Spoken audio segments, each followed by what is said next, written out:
Like, subscribe and press the bell icon for new updates.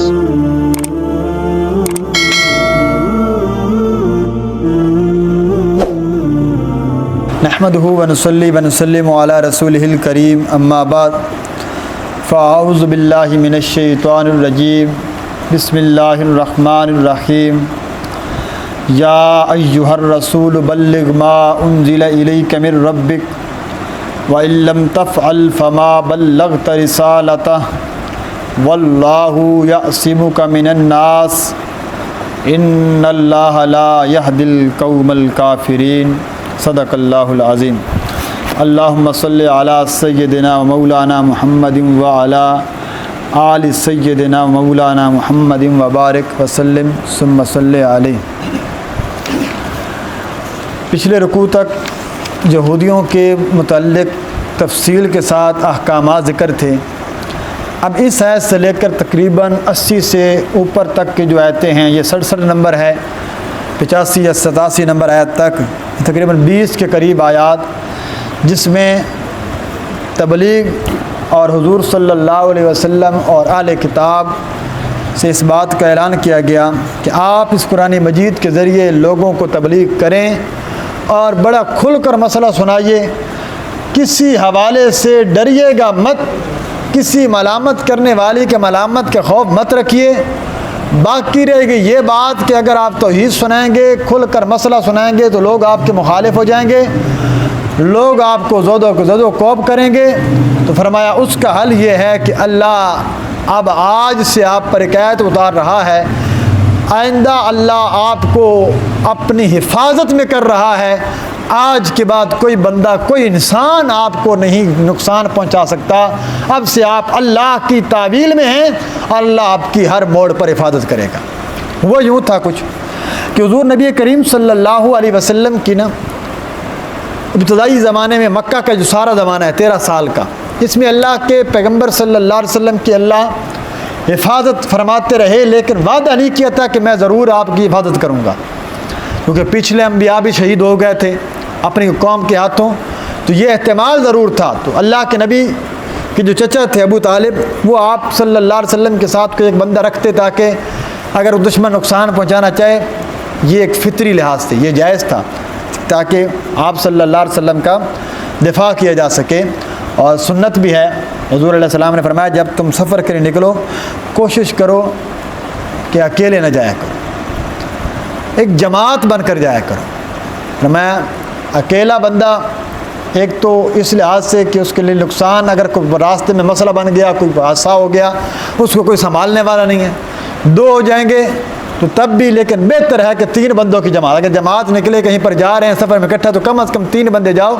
3 बंदे एक जमात होती है, जमात पर अल्लाह का हाथ होता है। तो वैसे भी ज़ाहिर असबाब के अंदर इंसान को एक दूसरे के काम आ जाता है। आप सल्लल्लाहु अलैहि वसल्लम के बेशुमार वाक़यात ऐसे हैं जिसमें हुज़ूर सल्लल्लाहु अलैहि वसल्लम को कुफ़ार ने नुकसान पहुँचाने की कोशिश की और अल्लाह ने अपनी फ़ज़ल से आप सल्लल्लाहु अलैहि वसल्लम की हिफाजत फरमाई।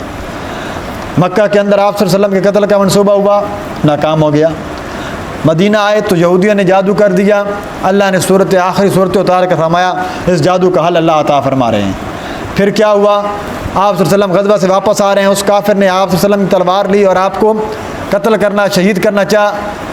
अल्लाह के नबी सल्लल्लाहु अलैहि वसल्लम की आँख मुबारक खुल गई। आपने फरमाया अल्लाह, उसने पूछा ना तुझे कौन बचाएगा? आप फरमाया मुझे मेरा रब बचाएगा। उसके हाथ से तलवार गिर पड़ी। या दूसरी बात में था जिब्रील अमीन ने उसको धक्का मारा, अल्लाह ने हिफाजत फरमाई। इसी तरह खैबर गए तो यहूदी औरत ने क्या कर दिया, जहरीली बकरी पका दी। आइए मैं आपकी दावत करना चाहती हूँ। हुजूर अपने सहाबा के साथ गए, यहूदन औरत के घर में पहुँचे, खाना शुरू करने लगे थे। 2 रिवायतें हैं। असल रिवायत यही है कि आप वसल्लम को अल्लाह ने इत्तला दे दी, या दूसरा यह है कि गोश्त के असर से आपको कुछ मालूम हो गया, या आपका मौजज़तन गोश्त से आपको पता चल गया कि इस गोश्त के अंदर जहर है और आपका हाथ रुक गया खाने से। तो फ़ौरन हुज़ूर अलैहिस्सलाम ने सहाबा से कहा कि कोई बंदा ये खाना न खाए, इसमें जहर है। लेकिन कुछ सहाबा लुकमा ले चुके थे, जहर इतना सख्त था, उस लुकमे की वजह से हदीस में आता है बाद सहाबा शहीद भी हो गए थे। तो आपने पूछा यहूदन से तूने ऐसा काम क्यों किया? उसने कहा मेरे दिल में बड़े अरसे से ये बात थी कि लोग आपके ख़िलाफ़ प्रोपेगेंडा करते हैं, आप सच्चे पैगंबर नहीं हैं। मैंने आज आजमाना चाहा, मैं गोश्त में जहर डालती हूँ, अगर तो सच्चे पैगंबर हुए तो खुदा बता देगा, और अगर नाउज़ बिल्लाह झूठे हुए तो हमारी जान छूट जाएगी। तो अल्लाह ने बतला दिया, तो उससे बात समझ आ गई। लेकिन आप फरमाया तेरा तरीका गलत था, इसमें नुकसान हुआ है बहुत ज़्यादा। तो बहरहाल यहूदियों ने साजिश करके बुलाया कि हम आपको अपना महसूल अदा करना चाहते हैं। दीवार के नीचे बिठाया, ऊपर से बहुत बड़ी चक्की जो चलाई जाती थी दानों वाली, उसका पार्ट गिराने का इरादा किया कि हुजूर अलैहिस्सलाम पर गिराएंगे, शहीद हो जाएंगे, हमारी जान छूट जाएगी। अल्लाह ने वही कर दी कि यहूदी साजिश कर रहे हैं, अंदर आपके कत्ल का मंसूबा तैयार हो चुका, यहाँ से निकल जाइए, हुजूर तशरीफ। यानी कितने मौके ऐसे हैं कि अल्लाह आपकी हर मौके पर हिफाजत करता रहा है। तो ये से पहले के वाक़यात और थे। अम्मी आयशा सिद्दीक़ा फरमाती है, एक दिन हुजूर अलैहिस्सलाम हुजरे में तशरीफ़ फरमा हैं और आपकी तबीयत बड़ी बेचैन है, और हुजूर अलैहिस्सलातु वस्सलाम बार बार ना करवट बदल रहे हैं। मैंने पूछा हुजूर अलैहिस्सलातु वस्सलाम से कि क्या बात है, आप बड़े बेचैन हैं? फरमाया दुश्मन का खौफ है, मेरा दिल चाह रहा है कि कोई बंदा मेरे खैमे के बाहर खड़ा होकर हिफाजत करे। ये इस आयत के उतरने की पहले की बातें कर रहा हूँ। लेकिन इमामुल अंबिया हैं, आप मेरे नबी की आइज़ी देखिए, बावजूद इसके कि हुजूर का दिल चाह रहा है कि मेरे खैमे पर कोई बंदा पहरा दे, पता है ग़ज़वे से वापसी है, सहाबा थके हुए हैं, किसी से नहीं कहा कि मेरे दरवाजे पे आके पहरा दो। हालांकि चाहते तो दे सकते, ड्यूटी लगा सकते थे, भाई तुमने सोना नहीं है, तुमने मेरे सिपा सलार हैं, वक़्त के पैगंबर हैं, इमामुल अंबिया हैं। लेकिन अल्लाह ने मेरे नबी के एक सहाबी के दिल में, साद बिन मालिक रज़ी अल्लाह तआला अन्हु के दिल में बात डाली। अम्मी आयशा फरमाती हैं कि बार मुझे असला की आवाज़ आई। असला क्या होता था? तलवार की आवाज़ आई कि किसी ने नियाम से निकाली है, और हमारे दरवाजे के करीब आया। हुजूर ने पूछा कौन है? कहने लगे मैं साद बिन मालिक हूँ। कैसे आए हो? या रसूलल्लाह सारी रात खड़े होकर आपका पहरा दूंगा, आप बेफिक्र होकर सो जाए। अम्मी आयशा फरमाते हैं हुजूर के चेहरा इतना खिल उठा, और आपने उसने अपने साहबी को दुआएं दी कि अल्लाह उसका अजर अज़ीम अता करे। उन्होंने अपनी तरफ से हिफाजत की। यानी ये जब तक, फिर जब ये आयत उतरी ना, तो फरमाया कि हुजूर अलैहिस्सलाम ने अपने खैमे से बाहर निकल के फरमाया आज के बाद कोई मेरे खैमे पर पहरा ना दिया करे, अब मेरा खुदा मेरी हर जगह हिफाजत करेगा, अल्लाह ने मुझे वादा दिला दिया है। तो ये इस आयत में दूसरा हुक्म ये था, और पहला हुक्म इस आयत करीमा में ये हुआ है कि मेरे महबूब पैगंबर आप इस कुरान को लोगों को बयान करके सुनाइए। अगर आपने इस कुरान के ज़रिए लोगों को तबलीग न की, और अगर आपने ऐसा न किया, तो गोया कि आपने अपनी रिसालत का हक भी अदा नहीं किया। इंतहाई सख्त हुक्म है, इंतहाई सख्त हुक्म है। हालांकि ऐसा नहीं है नाउज़ बिल्लाह कि हमें आयशा सिद्दीक़ा फरमाते हैं अगर कोई बंदा तुमसे ये बात कहे कि इमामुल अंबिया मोहम्मद मुस्तफ़ा सल्लल्लाहु अलैहि वसल्लम ने दीन का कोई मसला छुपा लिया था, लोगों को बतलाया नहीं था, मेरी माँ फरमाती हैं कि तुम फ़ौरन उस मजलिस में उसको कहो कि तुम झूठे हो, तुम कज़्ज़ाब हो, तुम हुजूर की ज़ात पर झूठ बांधते हो। हुजूर ने एक एक बात, एक एक हदीस अपनी उम्मत तक पहुँचा दी है।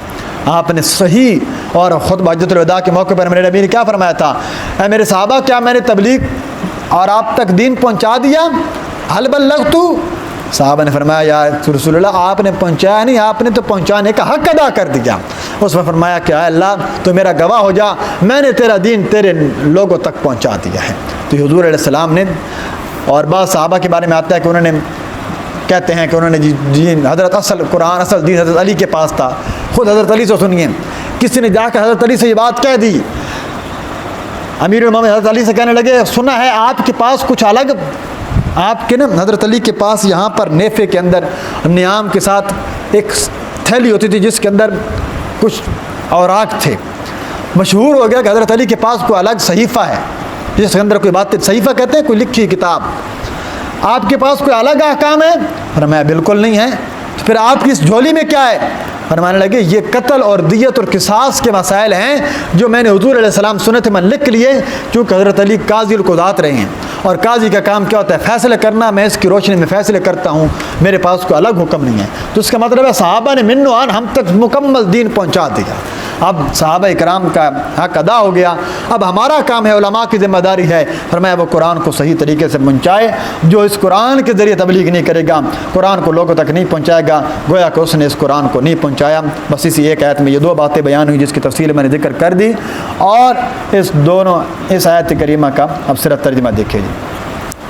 फरमाया या अय्युहर रसूल, ए रसूल सल्लल्लाहु अलैहि वसल्लम, बल्लिग मा उन्ज़िला इलैका मिर रब्बिक, आप पहुँचा दीजिए वो कुछ जो नाजिल किया गया इलैका आपकी तरफ, मिर रब्बिक आपके परवरदिगार की तरफ से, जो कुछ अल्लाह ने उतारा है आपकी तरफ, आप अपने परवरदिगार की तरफ, जो कुरान आपको दिया गया आप अपनी उम्मत को तबलीग कर दीजिए, अपनी उम्मत को बयान कर दीजिए।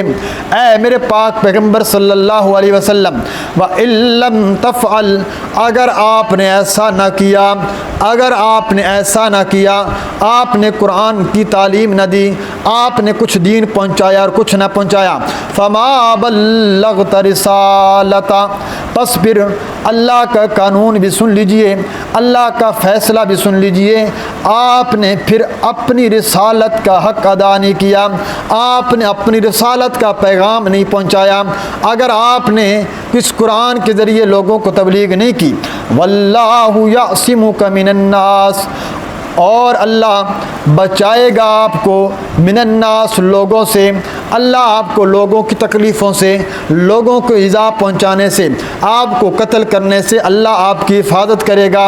इन्नल्लाह ला यहदिल कौमल काफिरीन, बेशक अल्लाह की ज़ात नहीं हिदायत दिया करता ऐसी कौम को जो कुफ़र करने वाली है।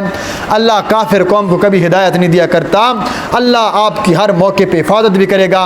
और ये ऐसा होता है जब कभी भी कोई आपको हक बात पहुंचाएगा, हक बात आपकी तरफ करेगा, वो उस बंदे को आखिरी हल क्या होता है, इस बंदे को कत्ल कर दिया जाए, इस बंदे को शहीद कर दिया जाए।